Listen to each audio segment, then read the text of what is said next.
का doctor Deepti होम्योस channel अगर आप यूट्यूब पे देख रहे हैं और अगर फेसबुक पेज पे देख रहे हैं तो दोनों ही जगह पे आप सभी का स्वागत है। फ्रेंड्स, आज की इस वीडियो में हम एक ईयर प्रॉब्लम जो होती है उसके बारे में बात करने वाले हैं। कई बार पेशेंट हमारे पास ऐसी कंप्लेंट लेकर आते हैं जिसमें कि वो बताते हैं कि उनके कान में या उनको ऐसा महसूस हो रहा है कि किसी तरीके की कुछ साउंड आ रहे हैं, आवाज़ आ रहे हैं। अगर आपको भी ऐसी कोई प्रॉब्लम है जिसमें आपको ऐसा फील होता है कि रिंगिंग हो रही है आपके कानों में, ये दोनों कानों में हो सकता है, किसी एक कान में हो सकता है, तो अगर इस तरीके के सिम्टम है तो ये वीडियो आप सभी के लिए है। तो फ्रेंड्स, अगर आप मेरी इस वीडियो को पहली बार देख रहे हैं और अभी तक चैनल को सब्सक्राइब नहीं किया है तो चैनल को सब्सक्राइब करिए और साथ ही में बेल आइकन को ज़रूर प्रेस करिए। तो चलिए शुरू करते हैं और जानते हैं आज के वीडियो के टॉपिक और उसकी होम्योपैथी मेडिसिन के बारे में। फ्रेंड्स, आज की इस वीडियो में हम बात करने वाले हैं बजिंग इन द ईयर या रिंगिंग इन द ईयर, ये सिम्टम के बारे में। और ये सिम्टम जो है इसको हम मेडिकल टर्मिनोलॉजी में टिनिटस के नाम से जानते हैं। तो इस वीडियो में हम आज टिनिटस के बारे में जानेंगे, उसके कुछ लक्षणों के बारे में जानेंगे, कॉजेज़ के बारे में जानेंगे और बहुत ही अच्छी कॉम्बिनेशन के बारे में जानेंगे जो होम्योपैथी कॉम्बिनेशन है, जो कि आपकी टिनिटस की प्रॉब्लम में आपको प्रॉपरली मैनेज करने में काफ़ी ज़्यादा हेल्पफुल होता है। तो फ्रेंड्स, बात हम करते हैं कि टिनिटस आखिर होता क्या है। टिनिटस एक ऐसी कंडीशन होती है जब पेशेंट को कुछ कानों में साउंड समझ में आते हैं और ये साउंड बाहर के नहीं होते हैं, ये उनके अंदर ही उन्हें महसूस होते हैं। और जो बाहर उनके आसपास के जो लोग होते हैं उन्हें भी इस तरीके की कोई साउंड नहीं समझ में आते हैं, लेकिन पेशेंट उन साउंड्स को फील कर पाता है, सुन पाता है। और ये साउंड जो है बहुत कम भी हो सकते हैं या आसपास की भीड़ में या आसपास के अगर नॉइस है तो वहाँ उन्हें फील नहीं होते, लेकिन जब वो बहुत ज़्यादा अकेले होते हैं, शांत जगह पे होते हैं या नाइट टाइम पे ड्यूरिंग द स्लीप उन्हें ये साउंड जो है फील होते हैं। और ये सब प्रॉब्लम जो है समय के साथ अगर ट्रीट नहीं की गई तो बढ़ती चली जाती है और ये साउंड कम से लेके तो ज़्यादा की तरफ भी जा सकता है। तो कई बार पेशेंट जो होते हैं बहुत ही ज़्यादा सॉफ्ट साउंड को जो है महसूस करते हैं, नोटिस करते हैं और आसपास के जो एनवायरनमेंट के जो साउंड होते हैं वो भी उसमें डिस्टर्बेंस क्रिएट कर सकते हैं।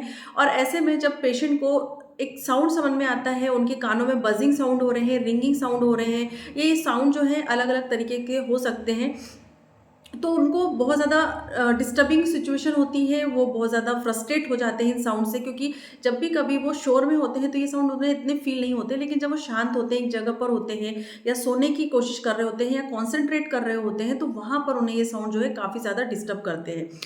टिनिटस जो है वो किसी तरीके की कोई डिजीज़ नहीं है, लेकिन आपके बॉडी में हो रही पैथोलॉजी या कोई दूसरी मेडिकल कंडीशन से होने वाली एक सिम्टम हो सकता है। आपकी बॉडी में कहीं ना कहीं कुछ बीमारी होगी, तभी उसकी वजह से आपको ये टिनिटस की प्रॉब्लम हो सकती है। जैसे कि एज रिलेटेड, अगर आपकी एज 40 से अबव है तो ऐसे लोगों में या जिनको डायबिटीज़ होती है, जिनमें हेयरिंग लॉस की प्रॉब्लम होती है, तो उनमें ये सिम्टम जो है देखने को मिल सकता है। इसके अलावा अगर आप बहुत लंबे टाइम से किसी बीमारी से ग्रसित हैं तो उनमें भी ये टिनिटस की जो प्रॉब्लम है बहुत ज़्यादा कॉमन होती है। 40 से लेके तो 80 तक के जो पेशेंट होते हैं या लोग होते हैं उनमें ये प्रॉब्लम सहसा देखने को मिल जाती है।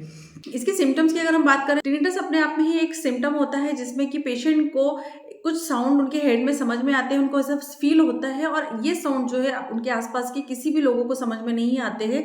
ये साउंड जो होते हैं सब्जेक्टिव हो सकता है, जिसमें पेशेंट को खुद ही समझ में आता है और वो आपको बताते हैं कि मुझे इस तरीके के साउंड आ रहे हैं। और ऑब्जेक्टिव भी हो सकता है, जब ऑडियोमेट्री से या आप ईएनटी डॉक्टर के पास जाते हैं तो वो जब किसी तरीके से कोई इंस्ट्रूमेंट या मशीन का यूज़ करके जब वो टेस्ट करते हैं तो उन्हें भी कभी कभी ये साउंड फील होते हैं, तो ये ऑब्जेक्टिव साउंड होते हैं। साउंड में कई तरीके के साउंड हो सकते हैं, रिंगिंग जैसे कि कुछ बज रहा है, क्लिकिंग जैसे कुछ क्लिक करते हैं, हम बटन क्लिक करते हैं उस तरीके का साउंड हो सकता है, पल्सिंग साउंड हो सकता है, हमिंग साउंड हो सकता है जैसे कि कोई कुछ ठोक रहा है, विजिंग साउंड होते हैं और रशिंग साउंड भी हो सकता है। तो ये अलग अलग तरीके से साउंड जो है पेशेंट अलग अलग तरीके से डिस्क्राइब करते हैं। पॉसिबल कॉजेज जो है उसके पीछे क्या है, तो इसके कोई पर्टिकुलर कोई एक कॉज जो है सामने नहीं आया है, लेकिन कुछ कॉज हो सकते हैं जो टिनिटस को क्रिएट कर सकते हैं। सबसे मेजर जो कॉज होता है या कारण होता है वो होता है age related. Age related hearing loss की कंडीशन में जब पेशेंट की एज 40 के अबव हो जाती है तो उनमें ऑटोमेटिकली हियरिंग लॉस होने लगता है और उन्हें कभी कभी टिनिटस की भी प्रॉब्लम जो है फील होती है, समझ में आती है। ऐसे पेशेंट जो डायबिटिक होते हैं, जिनकी मेडिकेशन काफ़ी लंबे टाइम से चली आ रही हैं, उनमें भी टिनिटस की प्रॉब्लम या हियरिंग लॉस के सिम्टम जो है समझ में आते हैं। सेकेंड कंडीशन होती है नॉइज इंड्यूस्ड हियरिंग लॉस। जब आप ऐसी किसी जगह पर होते हैं जहाँ पर बहुत ज़्यादा तेज साउंड होता है या ऐसी कोई सिचुएशन होती है जब बहुत ज़्यादा साउंड तेज़ होता है, बहुत ज़्यादा लाउड नॉइज़ होता है और वहाँ पर अगर आप प्रेज़ेंट हैं, तो वहाँ पे आपको हियरिंग लॉस या फिर टिनिटस की प्रॉब्लम हो सकती है।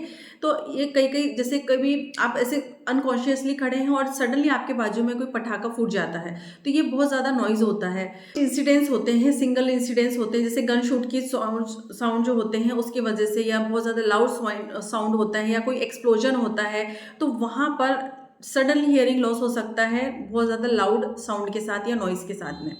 अगर आपको ईयर इंजरीज हो जाती है, या आपका एक्सीडेंट हो जाता है, या हेड इंजरी हो जाती है, या कोई ट्रॉमा हो जाता है, तो उस कंडीशन में भी आपकी नर्व अफेक्ट्स हो जाती हैं, उसमें आपका कोई एक कान अफेक्ट हो सकता है, या आपकी ब्रेन में अगर इंजरी हो जाती है, तो जो साउंड को क्रिएट करने के लिए जो ईयर से रिलेटेड जो नर्व्स होती हैं, अगर वो डैमेज हो जाती है, तो आपके एक कान या दोनों कानों में भी प्रॉब्लम हो सकती है, टिनिटस या रिंगिंग साउंड फील हो सकता है। कुछ ईयर कंडीशन होती हैं, जैसे कि अगर आपका ईयर वैक्स बहुत ज़्यादा जमा हो गया है, उसकी वजह से ब्लॉकेज हो गई है, या कोई ईयर इन्फेक्शन हो गया है, या ओटाइटिस मीडिया हो गया है, काफ़ी लंबे टाइम तक से इन्फेक्शन चला आ रहा है, मेल जम गया है, तो उस वजह से भी टेम्पररी हियरिंग लॉस हो सकता है, और वहाँ पर आपको ईयर रिंगिंग के सिम्टम जो है फील हो सकता है। समटाइम्स कुछ मेडिकेशंस होती हैं, कुछ हेवी एंटीबायोटिक्स होती हैं, या एंटी डिप्रेसेंट अगर मेडिसिन आप काफ़ी लंबे टाइम से ले रहे हैं, या कोई कैंसर से रिलेटेड ट्रीटमेंट अगर आपका शुरू है, तो वैसी कंडीशन में भी आपको टिनिटस की प्रॉब्लम हो सकती है। अ, अभी ये टाइम पे एक बहुत ही कॉमन कॉज सामने आया है, वो है ईयरबड का बहुत ज़्यादा लंबे टाइम तक यूज़ करना। अगर आप बहुत ईयरबड को कंटिन्यूसली काफ़ी लंबे टाइम तक, कुछ कई कई घंटों तक लगा के रखते हैं, और आपके मोबाइल में अगर आप सॉन्ग सुन रहे हैं या कोई मूवी वगैरह देख रहे हैं और साउंड को बहुत ज़्यादा लाउड आप यूज़ करते हैं, तो वैसी कंडीशन में भी आपको टिनिटस की प्रॉब्लम हो सकती है। तो ये थे कुछ कॉजेज जिसमें पेशेंट को साउंड होते हैं समझ में आते हैं। कुछ कंडीशन ऐसी होती है कि जहाँ पर आप स्लीप ठीक तरह से नहीं ले रहे हैं, या फिर बहुत ज़्यादा स्ट्रेस की कंडीशन में रहते हैं, तो वैसी कंडीशन में भी आपको टिनिटस की प्रॉब्लम जो है हो सकती है। तो ये थे कुछ कॉजेज। चलिए अब आगे बढ़ते हैं ट्रीटमेंट पार्ट की तरफ। तो होम्योपैथी में मैं आज 3 होम्योपैथी मेडिसिन के बारे में बताऊंगी, जिसको आप कॉम्बिनेशन की तरह यूज़ कर सकते हैं। ये तीनों ही मेडिसिन को आपको कैसे लेना है, ये वीडियो के एंड में मैं आपको बताऊंगी। तो सबसे पहली होम्योपैथी मेडिसिन जो है वो है चिनिनम सल्फ्यूरिकम। ये होम्योपैथी मेडिसिन आपको लेनी है 10 ml। सेकेंड होम्योपैथी मेडिसिन है सैलिसिलिनम एसिडिकम। ये होम्योपैथी मेडिसिन को भी आपको 30 पावर में लेना है। और लास्ट होम्योपैथी मेडिसिन है कार्बो वेजिटेलिस, इसे भी आपको 30 पावर में लेना है। आज की इस वीडियो में हम 3 होम्योपैथी मेडिसिन का यूज़ करेंगे, जो कि आप इसको कॉम्बिनेशन की तरह यूज़ कर सकते हैं। तो सबसे पहले होम्योपैथी मेडिसिन है चिनिनम सल्फ्यूरिकम, 30 पावर में आपको इसे लेना है। सेकेंड होम्योपैथी मेडिसिन है सेलिसाइलम एसिडिकम, ये भी 30 पावर में है। और लास्ट होम्योपैथी मेडिसिन है कार्बो वेजिटेलिस, इसे भी आपको 30 पावर में लेना है। ये तीनों ही मेडिसिन को बराबर मात्रा में आपको मिला लेनी है। आप किसी होम्योपैथी स्टोर से इसे ले सकते हैं, ऑनलाइन परचेस कर सकते हैं, इसे ग्लोब्यूलर फॉर्म में भी आप लेकर आ सकते हैं बनाकर। और ये तीनों ही मेडिसिन को आपको एक बोतल में मिक्स कर देना है। आप चाहो तो डायरेक्ट टंग पे ले सकते हैं, या ग्लोब्यूलर फॉर्म में ले रहे हैं तो इसकी 4 से 6 ग्लोब्यूल सफिशिएंट होती हैं। डायरेक्ट टंग पे आपको लेना है, और दिन में 3 बार आपको इस होम्योपैथी मेडिसिन को या इस कॉम्बिनेशन को आपको लेना है। लगातार 1 महीने तक आपको इस मेडिसिन को लेना है। आप कुछ ही टाइम पे देखेंगे कि आपकी जो टिनिटस की प्रॉब्लम है, क्योंकि इसे मैनेज किया जा सकता है, इसे पूरी तरह से क्यों नहीं किया जा सकता, लेकिन अगर आप प्रॉपरली मेडिसिन को लेते हैं तो इसमें कई केसेस में इसमें रिलीफ भी हमने देखे हैं। तो इस मेडिसिन को आप 1 महीने तक लीजिए, और लंबे समय तक भी आप इसे ले सकते हैं अगर आपको इम्प्रूवमेंट है, रिजल्ट अच्छे आ रहे हैं, और डॉक्टरी सलाह आपको बहुत ज़्यादा ज़रूरी होती है।